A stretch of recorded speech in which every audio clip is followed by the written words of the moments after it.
السلام علیکم ناظرین کرام، میں ہوں فیصل عزیز اور آج ہم بات کریں گے سعودی عرب، ترکیہ اور پاکستان کے ایک ابھرتے ہوئے دفاعی اتحاد کی۔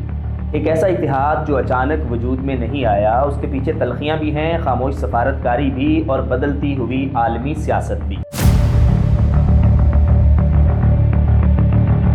ترکیہ اور سعودی عرب کے تعلقات ہمیشہ ایک جیسے نہیں رہے۔ عثمانی دور کے بعد یہ رشتہ مسلسل فاصلوں کا شکار ہے، لیکن اصل سرد مہری 2011 کے بعد سامنے آئی، جب عرب دنیا میں ہلچل مچی، طاقت کی نئی تقسیم اور قیادت کی تبدیلی کی دور شروع ہوئی۔ 2013 میں مصر کے واقعات اور پھر 2018 میں ترکیہ کے دل استنبول میں معروف سعودی صحافی جمال خاشقجی کا قتل، یہ وہ مرحلہ تھا جہاں ترکیہ کا سعودی عرب سے اعتماد ٹوٹ گیا اور تجارت ختم ہو گئی، سیاسی رابطے نہ ہونے کے برابر ہو گئے۔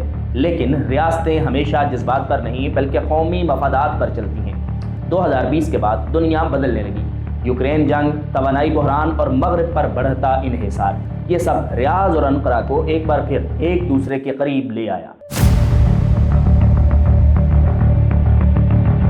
اس میں ٹرننگ پوائنٹ آتا ہے اپریل 2022 میں، جب ترک صدر رجب طیب ایردوان ریاض پہنچتے ہیں۔ ان کے سعودی دورے کے بعد ٹھیک 2 ماہ بعد ولی عہد محمد بن سلمان انقرہ تشریف لے جاتے ہیں۔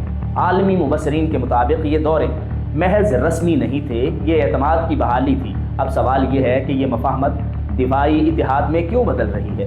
وجہ بالکل واضح ہے کہ ترکیہ آج صرف ایک ملک نہیں بلکہ ایک دفاعی طاقت ہے، جس کے پاس بیراقتار جیسے طیارے اور اس کے ساتھ ساتھ آکنجی ڈرون ہے، اتاک ہیلی کاپٹر ہیں، بیلجیم جنگی جہاز ہے اور اس کے علاوہ 5th جنریشن فائٹر جیٹ کان موجود ہے۔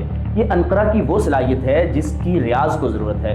سعودی عرب ویژن 2030 کے تحت اپنے دفاعی صنعت کے ساتھ کھڑا ہونا چاہتا ہے، جسے ترکیہ دے سکتا ہے ٹیکنالوجی اور پاکستان بہترین جنگی حکمت عملی، تربیت اور تجربہ۔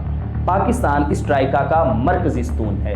چین کی سعودی عرب کے ساتھ دفاعی شراکت کئی دہائیوں پر محیط ہے اور ترکیہ کے ساتھ اسٹریٹجک اعتماد پر مبنی رشتہ JF-17 دھندر، یہ سب آگے بڑھنے کی بنیاد بن رہی ہیں۔ اب بات کرتے ہیں مستقبل کی، تو کیا یہ تینوں مسلم ممالک ایک ساتھ کھڑے ہوں گے؟ تو اس کا جواب ہے بالکل کھڑے ہوں گے، اور 2025 اور اس کے بعد مشترکہ دفاعی منصوبہ، مشترکہ پیداوار اور مشترکہ سیکیورٹی ویژن، یہ اس اتحاد کا ہے ایک اہم ستون ہے۔ اور یاد رکھیں کہ یہ اتحاد کسی کے خلاف نہیں ہے، یہ اتحاد خطے کے استحکام کے لیے ہے۔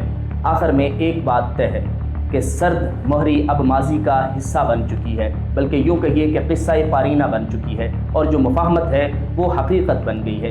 دفاعی اتحاد اگلا منطقی قدم ہے۔ سعودی عرب، ترکیہ اور پاکستان یہ صرف ممالک نہیں، یہ مستقبل کی طاقت کا محور ہیں۔ اگلے پروگرام تک مجھے دیجیے اجازت، اللہ نگہبان۔